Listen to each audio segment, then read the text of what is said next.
I should be like, I should have less bitterness. I should have already like really forgiven her at this point.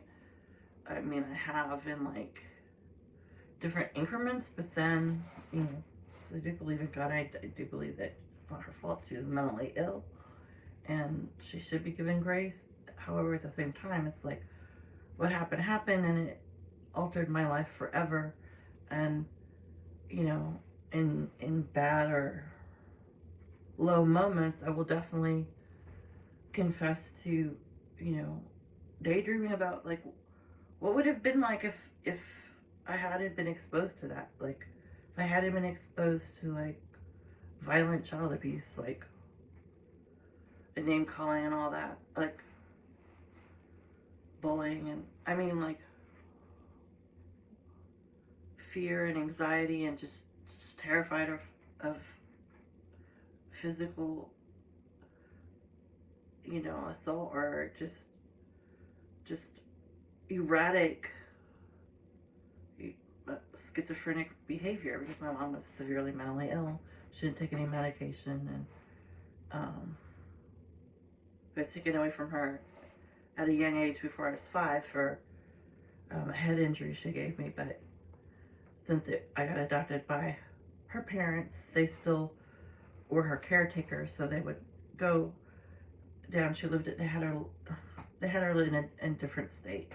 They didn't want her where we were living because the seasons, you know, the weather changes, and my mom was just like, she would just go out walking. I mean, she would go out walking in like flip flop. I mean, she'd like, it's kind of like when they say like in movies they'll have like somebody with dementia and like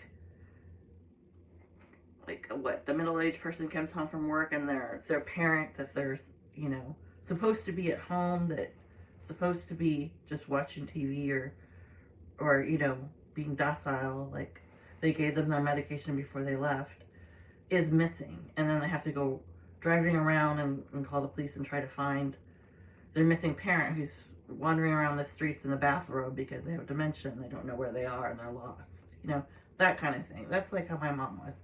So it'd be like my grandmother wanted her to be in a warm climate where if she was wandering around, which is just like something she did constantly for like, and I'm talking about for miles and miles and miles. It must have been something that she was a chain smoker too, but I mean back then you could smoke everywhere, but